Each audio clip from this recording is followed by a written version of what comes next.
La tablette de l'écriture braille est son objet fétiche. C'est le premier matériel de travail qu'Abdoulaye Diallo, notre kinésithérapeute déficient visuel de 67 ans, touche quand un nouveau patient arrive dans son cabinet. Chaque patient est muni d'une carte comme ça, sur laquelle il y a non seulement mon écriture pour moi-même et l'écriture pour la vue. Donc c'est le secrétaire qui va écrire, je vais lui dicter les points notés ici. Après l'obtention de son diplôme d'études fondamentales DEF, Abdoulaye Diallo va perdre la vue, mais la recouvrer seulement pendant les vacances. Pour éviter de perdre totalement sa vue à cause de l'école, Abdoulaye abandonne les études et migre au Sénégal, puis en Gambie. Mais le destin le rattrape en Gambie, sa vue baisse à nouveau et il décide alors de retourner au bercail à l'aide de l'un de ses frères. Une fois là, j'ai entendu à la radio qu'il y a une association ici, ce qu'on appelle en ce moment l'association malienne pour la promotion sociale des aveugles, AMPSA. Alors, j'ai envoyé un message aussi en ce moment à mon grand frère qui était à Burkina. Alors, il est venu me chercher et puis je suis revenu à Bamako. Et de là, maintenant, il y avait l'association malienne qui m'a fait bénéficier d'une bourse pour aller continuer mes études en Tunisie. Donc, il fallait reprendre le lycée. J'ai repris le lycée en Tunisie à Sousse. C'est d'abord où j'ai eu le bac. Quel bac encore? Le premier bachelier avec du Mali, c'est moi, Abdoulaye Diallo.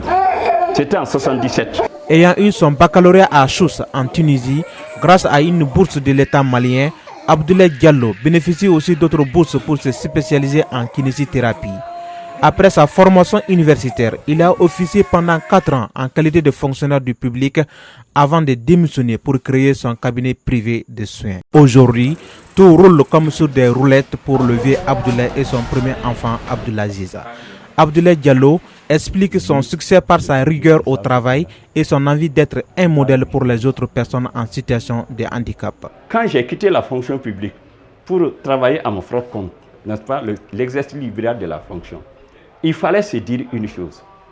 Je suis le premier bachelier avec du Mali. Cela a donné, n'est-ce pas, le courage à nourrir, à booster, n'est-ce pas, la volonté des autorités pour accorder des bourses à d'autres aveugles. Et si j'avais échoué? Donc on allait dire que ce n'est pas la peine de jeter de l'argent par la fenêtre parce que les aveugles ne réussissent pas.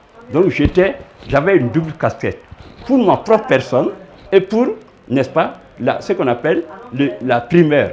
Si la primaire est bonne, alors les autres suivent. C'est comme ça que les autorités maliennes ont continué à accorder des bourses aux élèves, aux étudiants et se sont mis avec beaucoup plus de volonté pour subvenir aux besoins des handicapés visuels. Ça, c'est un.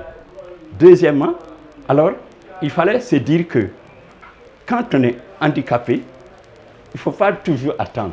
Parce que je pouvais dire que, alors j'attends les frais d'accompagnement des partants volontaires. Je dis que je ne suis pas sorti de la fonction publique parce que le salaire malien est faible. Je suis sorti parce que j'ai de l'énergie à revendre.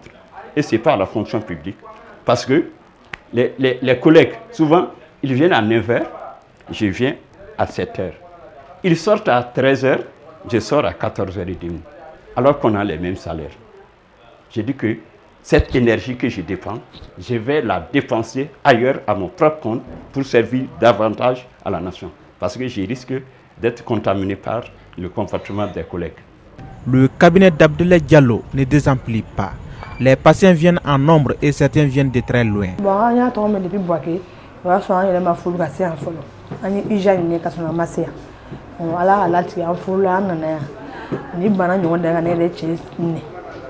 Ne yɛrɛ cɛ sɛngili tɛ sɔn bon a y'a bolo fana minɛ ka sɛngile minɛ a y'a minɛ cana an nana an fa fɛ yan tile 3 kɔnɔna na a y'a bila komi a ye n kɔrɔmuso minɛ o la an ka na yan awɔ a banna pewu o mɛnna yɛrɛ n ta san yɛrɛ sisan banna yɛrɛ a b'a ka baara dɔn. J'ai envoyé ma maman de Mopti pour un problème de nerfs mais le jour où on venait là, elle ne pouvait même pas s'asseoir avec d'elle-même. Jusqu'à on la soulève et puis on la fait arrêter ou bien on fait tout pour elle quoi.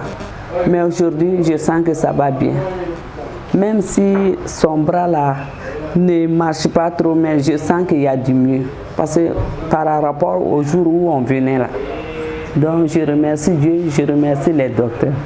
Kinésithérapeute comme son géniteur, Abdoulaziz Diallo et ses frères et sœurs se préparent pour la relève. Ils comptent faire mieux que leur géniteur Abdoulaye, le modèle de la famille Diallo. Je peux dire qu'on est déjà préparé, puisqu'il nous a déjà mis sur les rails.